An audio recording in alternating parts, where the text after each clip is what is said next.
Muy buenos días, una vez más, apreciados amigos, hermanos. Qué bueno que nos podamos reunir para meditar en la palabra del Señor. Hemos venido estudiando la primera carta del apóstol Juan. Vimos, toda la introducción acerca de ella, como en esos primeros 4 versículos van manifestando quién es Jesús, su divinidad, su deidad, todo contrarrestando a falsos maestros, apóstatas que estaban afectando la confianza de los creyentes en Jesús, pero también la importancia de vivir una vida coherente con la palabra del Señor en medio de una sociedad que cada vez está generando presiones para arrastrarnos a conceptos que incluso pretenden reevaluar aspectos fundamentales tratados en ella. Hoy vamos a continuar y quiero invitarle a que juntos oremos y coloquemos este tiempo delante de la presencia del Señor. Quiero que sepan de antemano que hemos estado orando, clamando al Señor para que sus vidas puedan estar lo mejor posible, para que en medio de todos estos embates que están sucediendo alrededor del mundo y de los cuales ninguno de nosotros ha sido ajeno, ninguno ha podido ser exento de dificultades, de una u otra manera. Muchas familias han estado sufriendo la crisis de la enfermedad, la crisis económica e incluso, tristemente, la crisis de ver partir a seres queridos, y ha sido un tiempo difícil. Pero igual, en medio de todo esto, mientras el Señor nos dé vida, hay esperanza y hay propósito para cada uno de aquellos hasta el momento en que Él nos llame a su presencia. Por eso estoy seguro que usted también en su hogar, en su casa, ha estado orando al Señor, y que este sea un tiempo en donde podamos fortalecer nuestra confianza en Él. El hecho de que no nos congreguemos tal vez a algunos los ha debilitado. Nos hemos sentido cómodos en nuestras casas mirando tal vez por internet las enseñanzas, pero se ha perdido esa posibilidad de adoración en comunidad, pero con toda seguridad que usted ha estado adquiriendo herramientas para fortalecer de una manera personal su relación con el Señor. Vamos a orar. Amado Padre, muchas gracias te damos en esta mañana, una vez más, por tu amor, por tu fidelidad, por tu provisión en todos los sentidos, Señor, por el cuidado que has tenido para con cada uno de nosotros, incluso por aquellas circunstancias que nos han afectado adversamente, pero en las cuales sabemos ahí está también tu mano puesta. Tú has dicho que a los que te aman a ti, todas las cosas han de ayudarnos a bien, Señor. Especialmente, Señor, y está allí claro, para los que han sido llamados conforme a tu voluntad y tu amor, Señor. Bendito sea tu nombre en esta mañana. Queremos descansar en ti y dejar la enseñanza que viene, Señor, para que en lo posible permee nuestros corazones, nuestros pensamientos, nuestras vidas, nuestra conducta, para que tu Espíritu Santo nos hable. Yo te pido, Espíritu Santo, de todo corazón seas tú afinando y afirmando las palabras en esta mañana que han sido puestas en mi boca, en Cristo Jesús. Amén. Hoy vamos a estar mirando los otros versículos del capítulo 1 de la primera carta de Juan, y he titulado este mensaje Luz, no tinieblas. Y es interesante que es la manera en que comienza Juan allí a abordar en ese primer versículo, el versículo 5. Y aquí también tener en cuenta que en el Señor, cuando uno lee la palabra, no hay puntos intermedios. Qué curioso. Hay personas que de pronto se pronuncian diciendo, este es extremista por esto o por aquello, pero cuando uno va a la palabra, el Señor nos está llamando a puntos extremos. De hecho, recuerdo que había un grupo musical radical, y una de las cosas que decía es, quiero ser un radical. Y es algo que realmente como que está llamando a que lo seamos, pero radicales, obviamente fundamentados en la palabra del Señor. Cuando nosotros nos acercamos aquí a la Escritura, podemos encontrar, por ejemplo, que para el Señor, como les decía, no hay lugares intermedios. Sí, Él dice, o eres caliente o frío, si eres tibio te vomitaré de mi boca. Aquí Él no habla, por ejemplo, de verdades relativas, sino o es verdad o es mentira. Hay verdad o hay mentira. No hay un relativismo, no hay una verdad entre comillas a medias. eso es una mentira. Tampoco hay mentiras piadosas como algunos acostumbran a decir. No, o es verdad o es mentira. Habla por ejemplo, de que no hay comunión entre el agua y el aceite. Agua o aceite. Ahí no hay nada que hacer. Habla de, por ejemplo, he puesto delante de ti la vida y la muerte, el bien y el mal.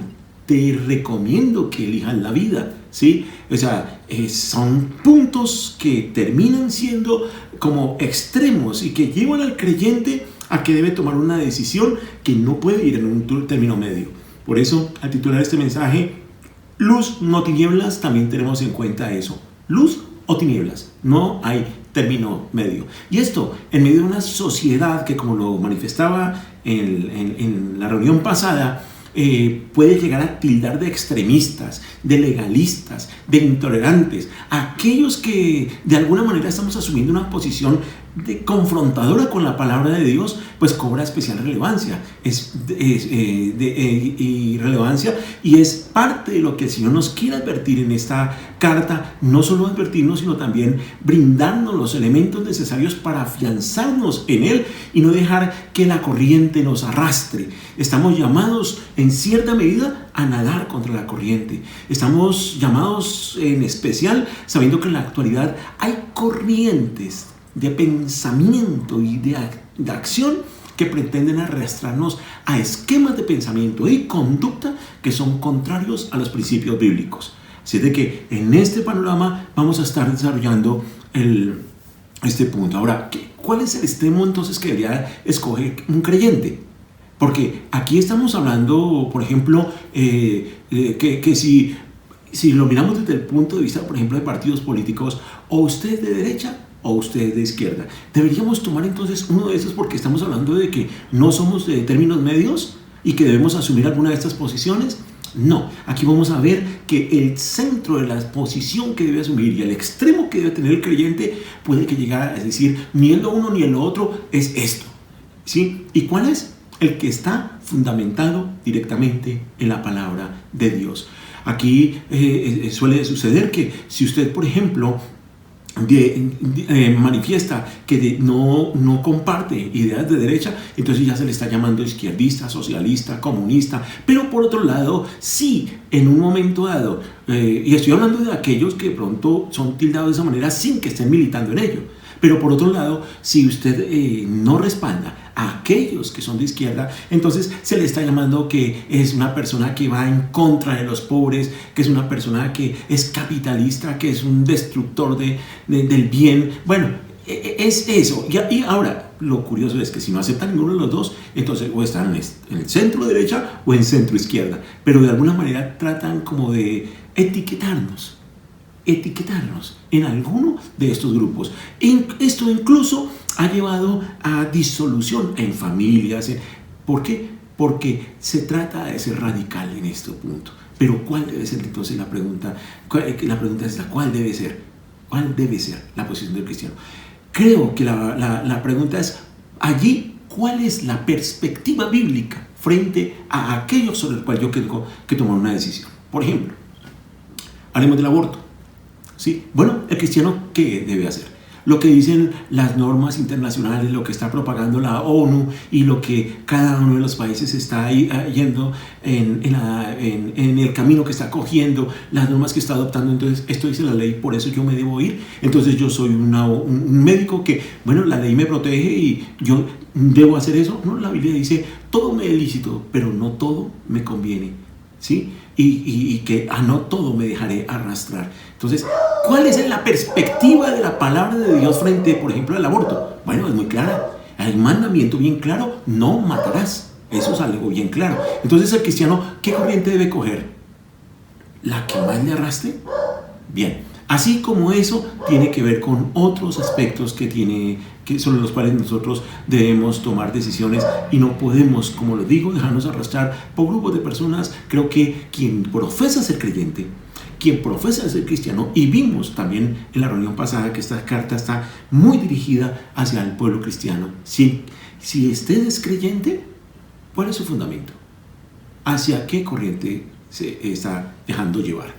Surgen entonces quienes manifiestan que en algunos casos que ¿cómo vamos a estar dejándonos arrastrar por la palabra de Dios? Si usted es creyente, ese es su problema, pero aquí vamos a manejar esto de esta manera. Eso es natural, eso ha ocurrido durante toda la estancia de la humanidad. Y como lo vamos a ver, algunos fueron sometidos a presiones muy fuertes, pero también se mantuvieron firmes en sus principios. Otros claudicaron, negociaron. Usted encuentra eso, por ejemplo, en el libro de Jueces, ¿sí? Que va aún en Josué, que se llegaban a alianzas, como lo manifestaba también, y esto lo que tuvo como fin fue la destrucción de esas naciones que decían ser, de aquellos que decían ser seguidores de Dios. Entonces, ¿qué es lo que nosotros deberíamos hacer? Se nos dice, mire, usted divida. Y aquí vamos a manejar es algo netamente, aquí no es algo en donde hay mezcla de iglesia y demás. No, es que esto no se trata de eso. Aquí no se trata de que entonces vamos a colocar las leyes a partir de la Biblia, la palabra de Dios. Va a ser muy complicado eso. Es su vida, su decisión. ¿Usted qué posición va a tomar? ¿Qué posición? Vuelvo y pregunto, si usted es, por ejemplo, un médico y está aprobado el aborto, ¿lo va a practicar? Bueno, la pregunta ahora es, si usted es un médico cristiano, creyente en Cristo, ¿qué postulado va a seguir? Lo que es claro y lo que vamos a ver aquí en la palabra es que se deben seguir los postulados de la palabra, cueste lo que cueste, pase lo que pase.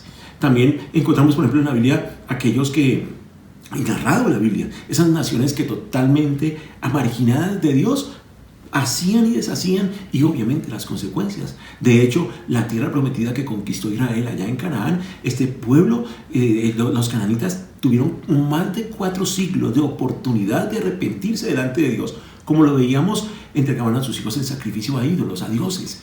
Es que esto no era cualquier cosa. Cualquiera se aterra de que en un momento dado sean destruidas estas naciones e incluso mueran adultos, mujeres, niños, animales. Pero eso era lo mismo que ellos estaban haciendo, entregándole directamente a sus dioses estas criaturas en sacrificio, adorando a estos dioses, consultando muertos. Bueno, una serie de corrupción tal que después de 4 siglos como que era tiempo suficiente para que Dios interviniera y estableciera ahí una nación que fuera ejemplo, que fuera modelo. Encontramos también casos, como les narraba, y eso los encontramos allí en Jueces, en Josué y en varias partes de la Biblia, en donde los hijos de Dios negociaron, se conciliaron con algunos que no eran hijos de Dios en cuanto a sus costumbres, y finalmente se dieron en casamiento unos con otros en yugo desigual, por ejemplo, y siempre usted encontrará que el hijo de Dios termina siendo arrastrado por el que tiene el yugo desigual. Siempre se enfría en su relación con Dios, termina en aguas tibias, como diciendo un término medio. Y aquí hemos visto, no hay términos medios, ¿sí? O luz o tinieblas. Entonces, encontramos también remanentes que se mantuvieron firmes en el Señor. Se podrá encontrar también en la Escritura, por ejemplo, a Daniel y sus amigos como durante varios reinados. Porque eso no fue en un solo imperio. La narración de Daniel comienza siendo un joven de 18 años, pero termina cerca de los 90 años, y él tuvo que servir como consejero allí a diferentes reyes, pero era un hombre sabio, un hombre temeroso de Dios, un hombre que no le importaba que amenazaran de muerte junto con sus amigos por no estar adorando a la estatua de Nabucodonosor o al rey que estuviera allí en su momento, y allí, independiente de eso, se mantuvieron firmes en sus principios a precio que fuera, como dijeron los amigos de Daniel. Si Dios no nos salva, no importa. Si Dios no nos rescata el orden del fuego, pero sepa, rey, que a usted no lo vamos a adorar. ¿Y usted qué piensa al respecto? Encontramos a Mardoqueo y a Esther, una pareja que por el segundo aborto del rey Artajerjes, que los quería destruir. Sin embargo, allí también se mantuvieron firmes, ayunaron, buscando al Señor. Encontramos los discípulos de Jesús que fueron perseguidos. ¿Sí? La Escritura habla en Hebreos 11, algunos, y en otras partes de la Escritura, cómo murieron ellos. Fueron prácticamente masacrados. Allí encontramos, por ejemplo, a un Pablo llevando el Evangelio a tierra de no creyentes. Era a todo el imperio romano, ya salía del pueblo judío, que había sido la revelación directa de ellos, ir a aventurarse y arriesgarse con todo, y lo hizo. Él sufrió persecuciones, hambre, él sufrió encarcelamientos, enjuiciamientos, ¿sí? Se procuró allí permanentemente la muerte, pero fue un hombre que supo mantenerse firme en la palabra del Señor. Él fue, aquí encontramos también, por ejemplo, a Juan el Bautista, les comentaba, él, por denunciar el pecado de Herodes, fue apresado, pero no solo eso, sino que también fue ejecutado, fue decapitado. Y el mismo Juan, el autor de esta epístola, ¿sí? El apóstol Juan, por el hecho, por causa de predicar la palabra, fue enviado a una isla prisión, a Patmos, ¿sí? Y allí, sin embargo, la Escritura nos muestra cómo él se mantenía fiel, no claudicó. ¿Y usted? ¿Qué decisión empieza a tomar a esto? Quienes deciden mantenerse firmes en la palabra del Señor deben tener claro y deben estar preparados. Usted y yo debemos estar preparados no para recibir abrazos, no para ocupar escaños especiales, no para la sonrisa de uno y otro y este sí es un buen cristiano, mire que usted no es fanático, no, usted debe estar preparado para persecuciones, debe estar preparado para el rechazo, debe estar preparado para perder incluso oportunidades, para ser desplazado. ¿Por qué? Por mantenerse firme en la palabra. Juan, de quien precisamente estamos hablando, él dijo acerca del Hijo de Dios y comienza expresando cuál fue el mensaje de Jesús. Miren lo que dice el versículo 5 de este primer capítulo de la primera carta de Juan.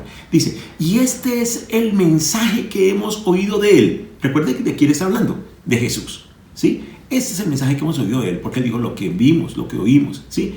Y que hoy os anunciamos. Y mire la contundencia. Dios es luz, así, y en él no hay tinieblas algunas.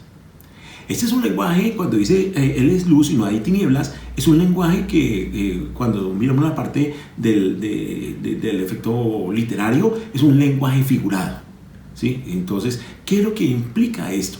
Es interesante y me llama mucho la atención cómo así inicia contundente. Él es luz. Y de hecho la primera carta de Juan, el libro del Evangelio de Juan, también tiene un inicio así.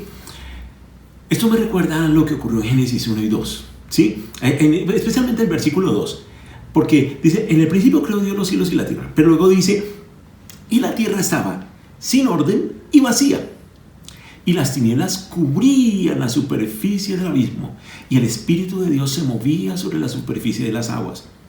Noten cómo estaba la tierra. Sin orden, vacía, con tinieblas, ¿sí? Y estaba cubierta de aguas. Pero allí estaba el Espíritu Santo de Dios moviéndose alrededor de ella. ¿Y qué es lo primero que hace Dios? Dice, sea la luz, dice el versículo 3. Y dijo Dios, sea la luz. ¿Y qué ocurrió? Hubo luz. Y vio Dios que la luz era buena, y separó Dios la luz de las tinieblas, y llamó a Dios a la luz día, y a las tinieblas la llamó noche, y fue en la tarde y la mañana el primer día. Eso fue lo que ocurrió. El primer acto de Dios con la creación fue no llenar la tierra, no ponerla en forma, ¿sí? No separar las aguas. Lo primero que Dios atacó fue las tinieblas, y eso es lo que también hace a través de Jesús.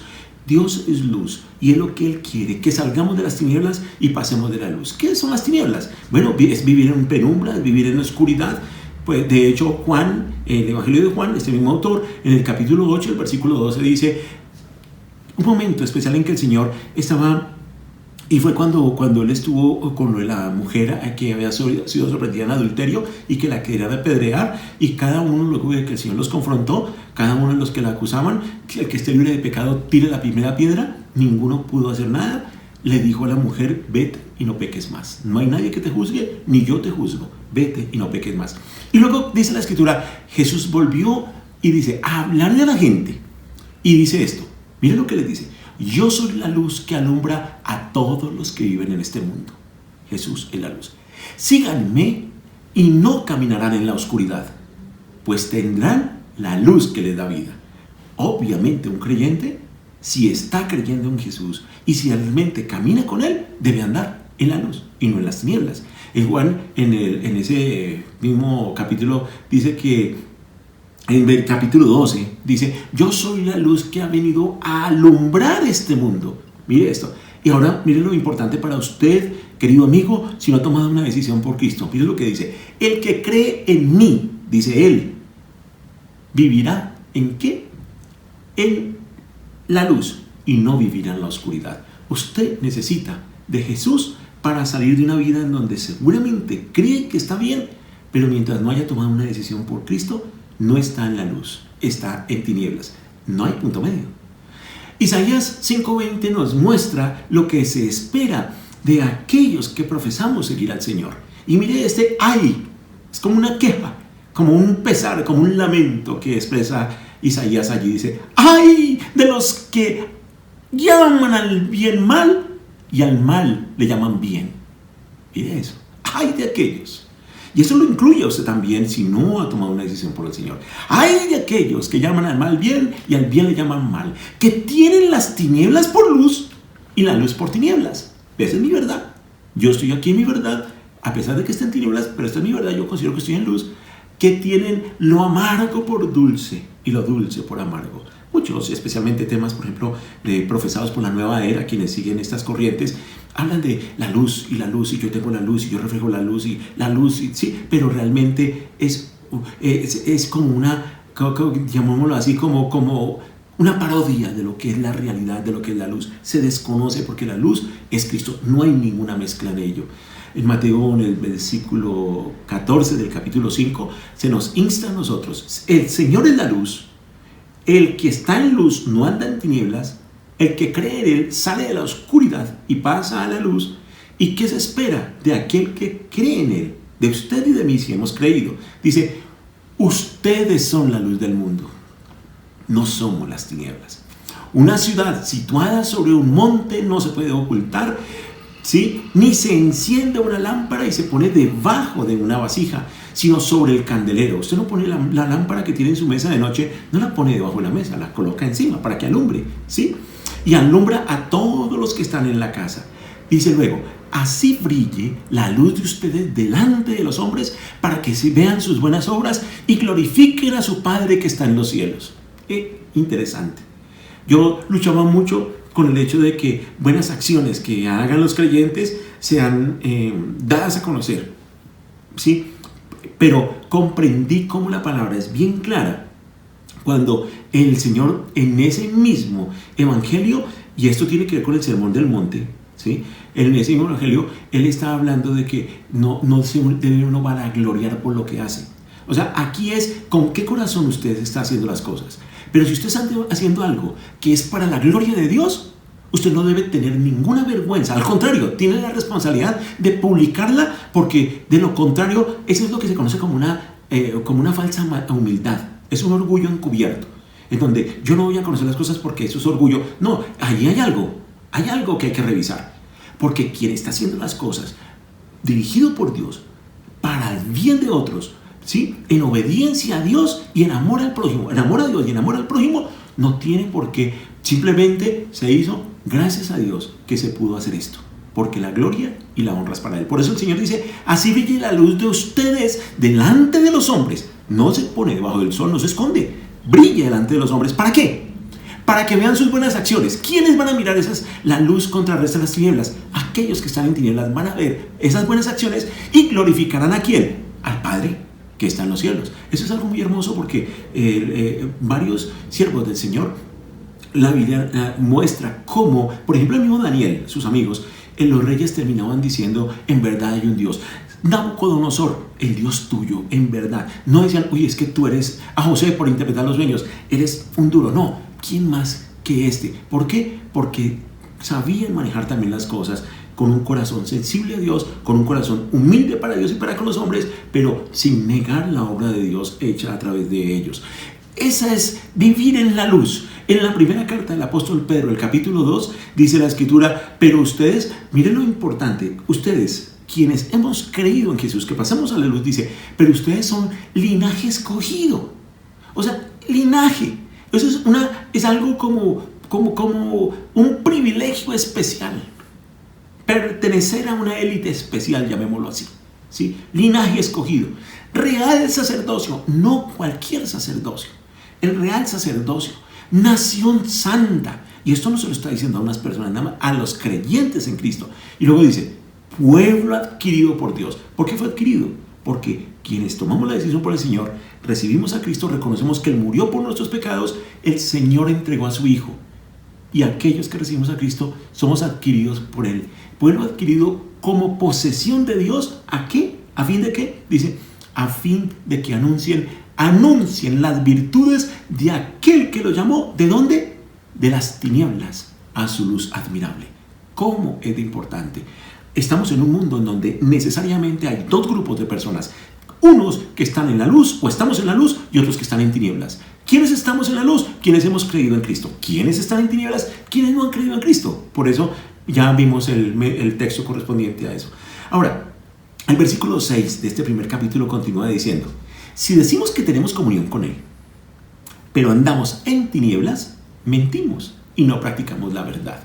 Aquí entonces encontramos dos grupos de personas, de creyentes y de no creyentes, que decimos que tenemos comunión con Dios, porque hay no creyentes que dicen: yo tengo comunión con Dios, yo creo en Dios, y además igual todos los caminos conducen a Roma, igual todos los dioses son lo mismo, igual para todas las regiones es lo mismo. Permítame decirle que eso no es así, contundente, eso no es así. Y ya hemos visto versículos que han estado sustentando esta palabra. Por eso voy ahorita a enfocarme en aquellos que decimos ser creyentes, que estamos en comunión con Él, pero que nuestras vidas no guardan esa coherencia. Entonces, aquí pues no es posible que nosotros vivamos en tinieblas y podamos afirmar que estamos en comunión con Dios. Así lo dice Ezequiel.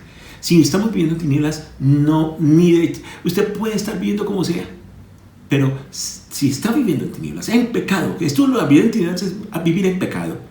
O sea, transgrediendo la palabra de Dios. O sea, teniendo pensamientos, actitudes, conductas que van en contra de lo que es el pensamiento y la conducta que Dios ha dejado plasmada en su palabra para un creyente.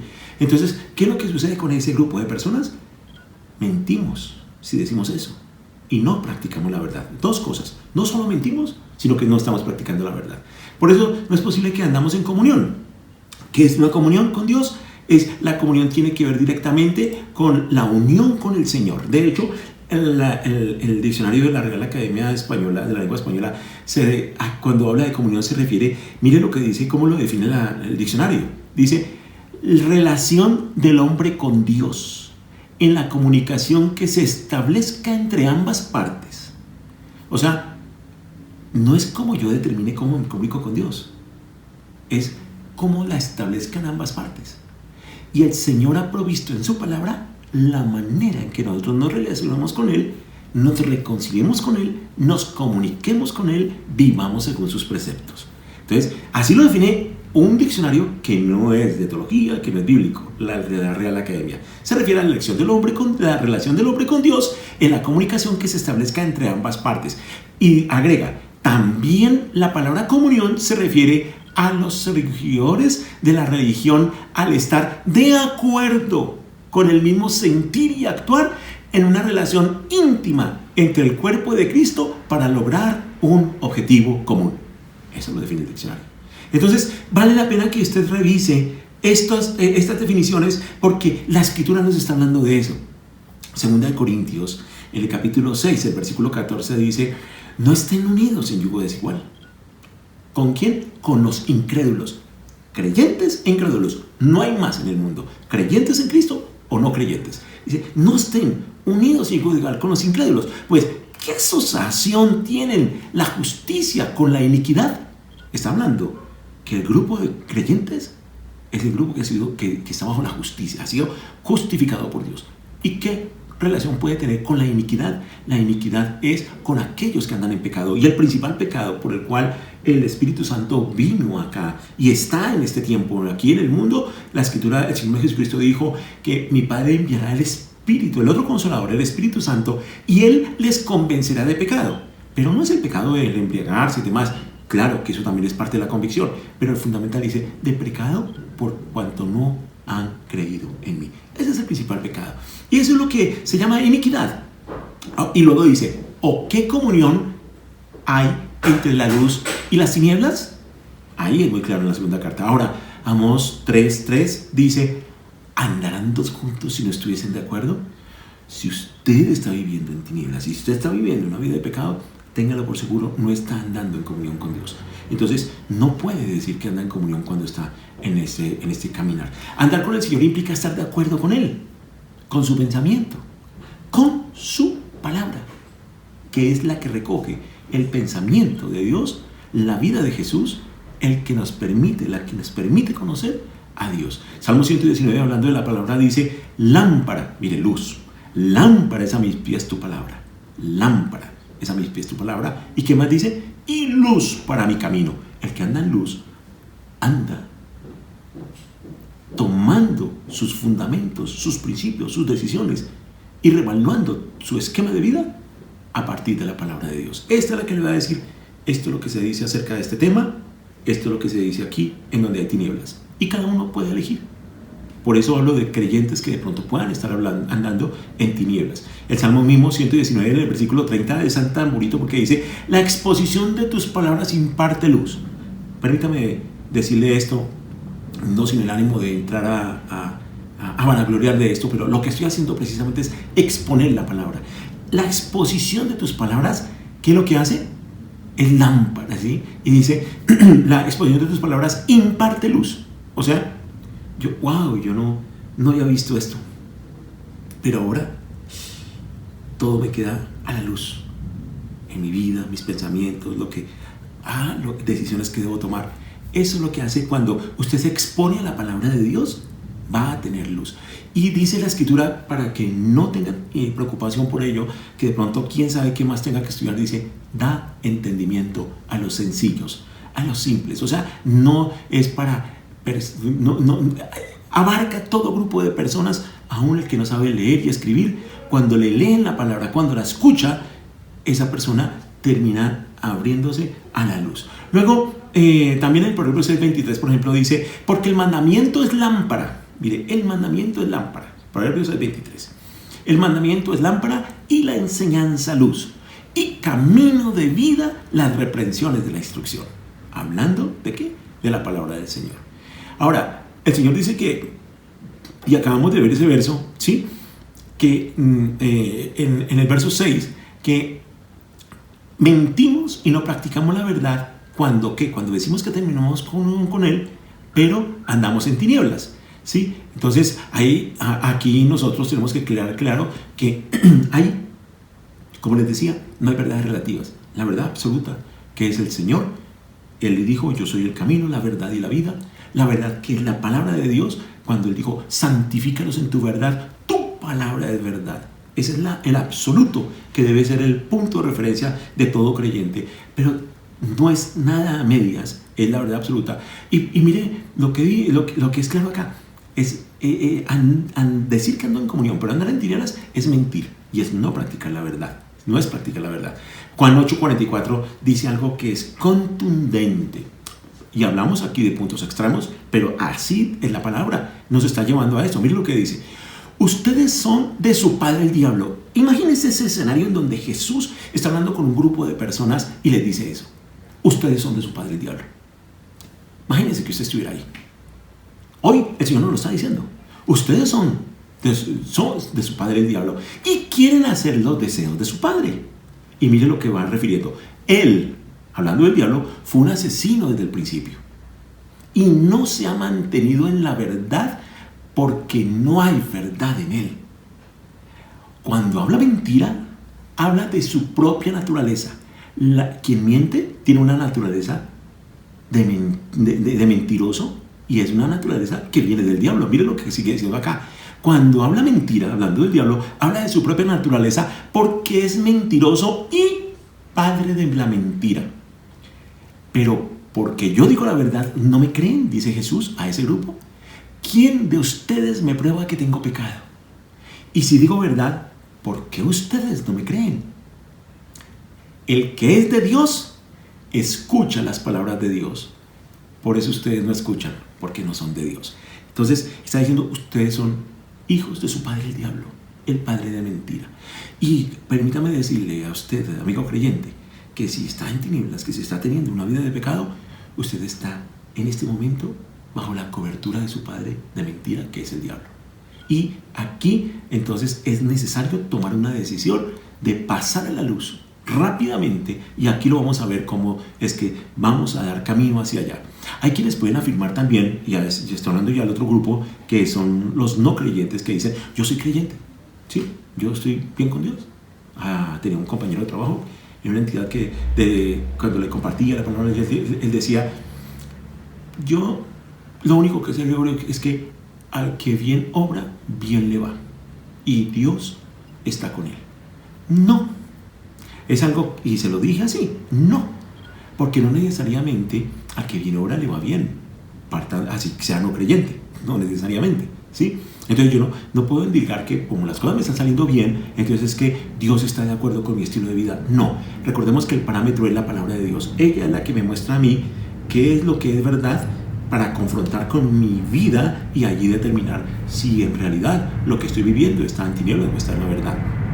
Entonces, como lo hemos manifestado acá, el Señor Jesucristo dijo, el que cree en mí no vivirá en la oscuridad. Mientras no sea un creyente en Cristo, está viviendo en la oscuridad. Ahora, el versículo 7 nos dice lo siguiente: mas si andamos en la luz, o sea, ya no está hablando de las tinieblas, mas si andamos en la luz, como Él está en la luz, tenemos comunión los unos con los otros. Y la sangre de Jesús, su Hijo, nos limpia de todo pecado. Dos cosas maravillosas. Es muy importante esto, ¿sí? Entonces, la comunión, ¿cómo se da? Dice, si andamos en la luz, tenemos comunión unos con otros. Es natural. Es el grupo que se acerca hacia donde está la luz, ¿sí? Y allí es donde todos caminamos hacia la luz de la palabra. Pero si alguien está en tinieblas, pues no hay comunión. Entonces, veíamos la vez pasada, aquí está el Señor, su palabra, ¿sí? Aquí está una persona que dice ser creyente, que está caminando en comunión con el Señor. Y aquí hay otro que también está caminando en comunión con el Señor. Entonces, por defecto, existe comunión entre estos dos. ¿Esto qué quiere decir? Que esto no es una comunión con cualquier persona. No es una comunión con todas las personas como algunos pretenden, de que debemos tener una sola iglesia y que debemos amarnos los unos a los otros y qué bonito. No, esto no es de que... No, esto es muy claro. La comunión se da entre aquellos que están en luz. Como también hay una comunión entre los que están en tinieblas. Allá se entienden, ¿sí? Ahora, aquí entonces podemos encontrar que a partir de acá podemos ver que existen como lo que podríamos llamar tres enfermedades en esto, y los vamos a ver en estos 10 versículos. Tres enfermedades. En esta primera parte de lo que hemos visto, los versículos 5 al 7, vamos a encontrar entonces que la primera enfermedad es andar en la oscuridad y no en la luz. ¿Cuál es el remedio para esa enfermedad? ¿Cómo se puede sanar eso? Caminando si usted está viviendo una vida en tinieblas porque no es creyente, tomando una decisión por Cristo.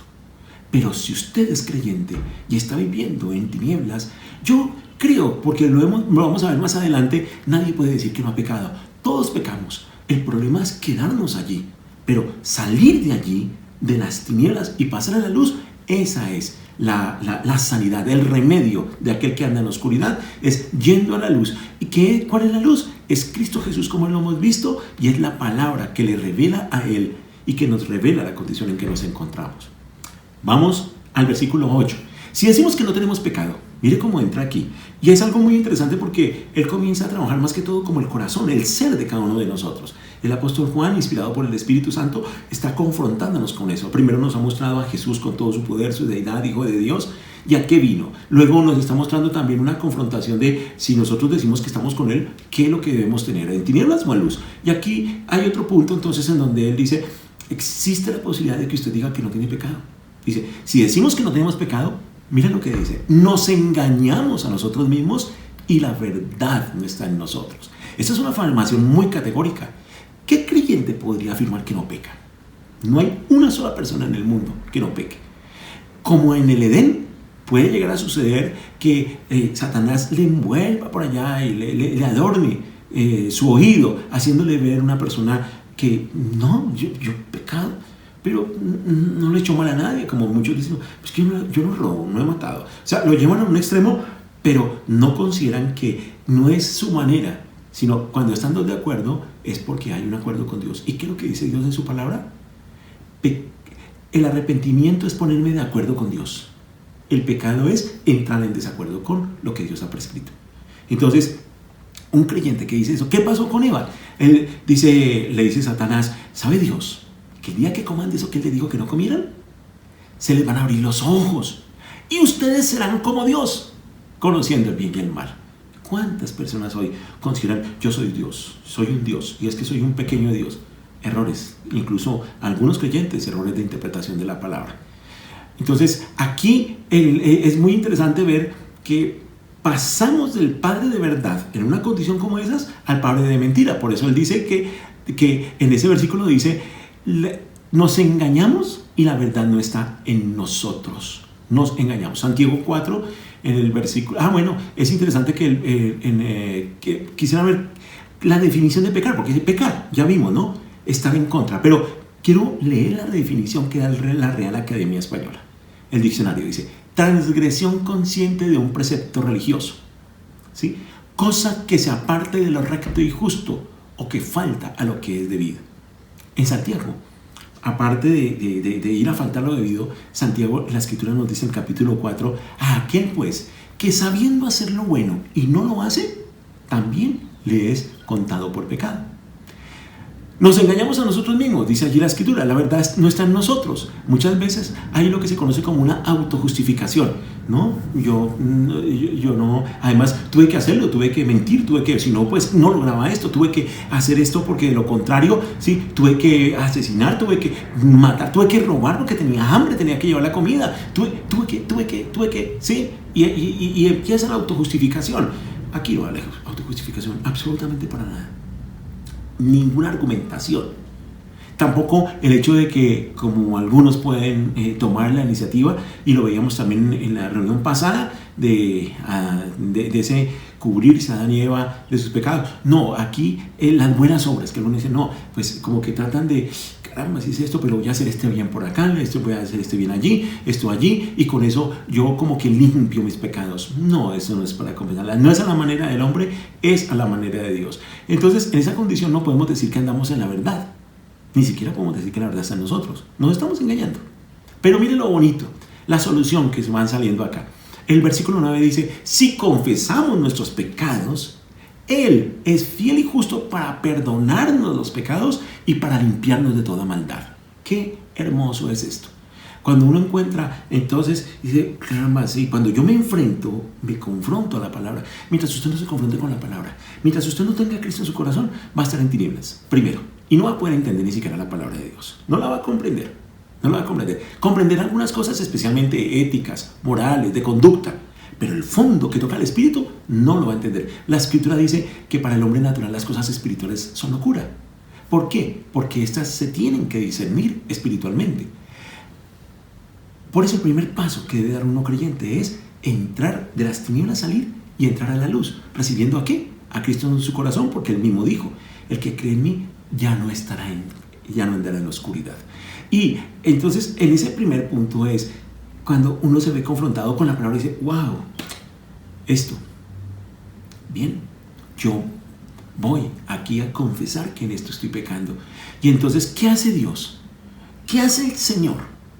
Mire lo que dice: Él es fiel, o sea, fiel es que Él no cambia.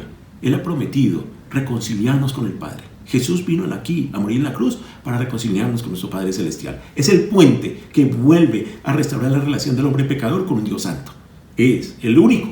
Yo soy el camino, la verdad y la vida. Nadie viene al Padre sino por mí, ¿sí? Hay un solo mediador entre Dios y los hombres, Jesucristo. Entonces, Él es el justo para perdonar ¿qué? Nuestros pecados. No hay otra manera. Usted no puede tener perdón de pecados por sus propias fuerzas. La Escritura incluso dice en Efesios, dice: porque por gracia sois salvos por causa de la fe. Y esto no es un don de Dios, ¿sí? Porque esto es un don de Dios, no por obras, o sea, un regalo de Dios. Esto es un regalo, no, usted no tiene por qué hacer méritos para eso. Dice, no por obras. ¿Para qué? Para que nadie se gloríe. Entonces, pero algo muy hermoso, que este versículo a mí siempre me ha alentado cuando me acerco a reconciliarme con el Señor, porque no solo me perdona, sino que me limpia. Me hace una nueva criatura. Algo así como cuando el hijo pródigo regresó donde el padre después de haber derrochado todo y haber hecho, prácticamente declaró a su padre muerto porque le dijo: deme mi herencia. Y fue y la derrochó y se volvió nada. Dijo: ¿qué hago acá? Voy a volver a donde mi padre, porque pues allá hasta los empleados tienen que comer y yo aquí anhelando poder comerme hasta la comida de los cerdos y no puedo, ¿sí? Y él decide regresar arrepentido. ¿Y el padre qué hace? Él que va caminando así y el padre lo va alcanzando, ¿sí? Y va y lo cubre y le coloca lo manda a bañar, a vestir de nuevo, le coloca una túnica, le coloca el anillo real, celebra un banquete. Hay una ceremonia especial. La Biblia dice que hay fiesta en los cielos cuando el pecador se arrepiente. Y esto tiene que ver con aquellos que no han recibido a Cristo, como también con aquellos que lo tenemos, pero que hemos pecado. Eso es lo hermoso, que no solo nos perdona, sino que nos limpia, nos vuelve a colocar en dignidad para seguir adelante.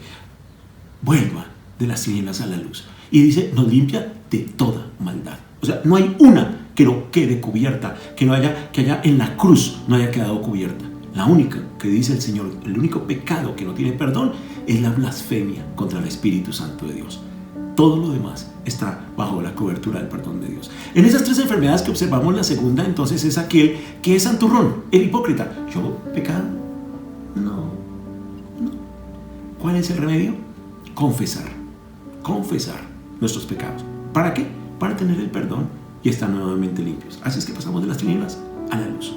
Y para eso también es importante recordar que si nosotros hemos tenido falta de otros que han pecado contra nosotros, debemos perdonarlos primero a ellos para poder tener el perdón de nuestros pecados. Y el 10º versículo nos dice así, el versículo 10 dice, si decimos que no hemos pecado, mire cómo reitera ahora esto, si decimos que no hemos pecado, le hacemos al mentiroso. O sea, estamos diciendo, Jesús, es imposible, hay algunos seres que no pecan. Le hacemos al mentiroso. Y su palabra no está en nosotros. Por lo tanto, ¿en dónde estamos? En tinieblas. 3 enfermedades. La tercera aquí podemos encontrar entonces la autojustificación. ¿Sí? Yo estoy libre de pecado. Yo estoy bien. ¿Sí? ¿Cómo se obtiene entonces? Confesando nuestros pecados, pero como lo vimos, Él es fiel y justo. O sea, teniendo en cuenta que el único remedio válido es aquel que murió en la cruz. Jesús es el único por quien podemos nosotros obtener perdón de pecados y reconciliarnos nuevamente con Dios. Muy bien, este era el mensaje para el día de hoy. Luz, no tinieblas. No hay término medio. Y sobre los preceptos de la palabra tenemos que reconocer que hemos pecado, ponernos a cuentas con Dios, volver de las tinieblas a la luz, para ahora sí discernir de una manera apropiada lo que dice la palabra y sobre ella fijar nuestros preceptos, mantener nuestros fundamentos, y cuando tengamos que tomar una decisión que nos trate de arrastrar aparte del Señor, ahí estará la posibilidad que tiene el creyente de la palabra de Dios. Y claro, el creyente tiene que decir si hace conforme a la palabra o no. Dios les bendiga. Vamos a orar. Amado Padre, muchas gracias por tu palabra. Es una exhortación, pero a la vez acompañada de edificación y consuelo, la esperanza que podemos tener. Y diferente sería recibir palmaditas en el hombro diciendo que vamos bien cuando las cosas de pronto van mal. Tenemos que aterrizar todos nuestros fundamentos, Señor, en la palabra. Hoy que hay líderes que en su carisma arrastran para uno y otro lado, Señor, qué importante es tener que radicalizarnos, Señor. Así algunos digan que somos extremistas, pero en ti no hay problema. Bendito sea tu nombre, Señor. Yo te encomiendo a aquellos hermanos que están luchando, Señor, con ser agradables a los seres humanos en sus lugares de estudio, de trabajo, con sus amigos, Señor, y que puedan tener una vida, un paso en la luz, un paso en las tinieblas, que puedan encontrar ese punto de arraigarse en ti y saber, Señor, que en ti somos aceptos, tenemos identidad, tenemos significado, tenemos propósito de vida, y que aún, Señor, si llegase a haber pérdidas materiales, Señor, esto no es nada comparado con la eternidad y el agradar tu corazón y el poder ser luz en medio de las tinieblas, Señor. Perdónanos cuando en medio de los momentos en que hemos andado en tinieblas, Señor, hemos arrastrado a otros lejos de ti, les hemos marginado de tus caminos. Perdónanos, Señor, y ayúdanos ahora que damos paso de acercarnos una vez más a la luz admirable que es tu Hijo Jesús. Ayúdanos, Señor, a poder ser instrumentos de bendición para que otros vean las buenas obras que podemos hacer tomados de tu mano y te glorifiquen a ti, Señor, no a nosotros, sino que te glorifiquen a ti, el Dios Todopoderoso, y a tu Hijo Jesús, el Salvador de nuestras vidas, Señor. Gracias, Padre, en el nombre de tu Hijo Jesús. Amén. Amén. Dios los bendiga. Nos vemos la próxima semana. Hasta pronto.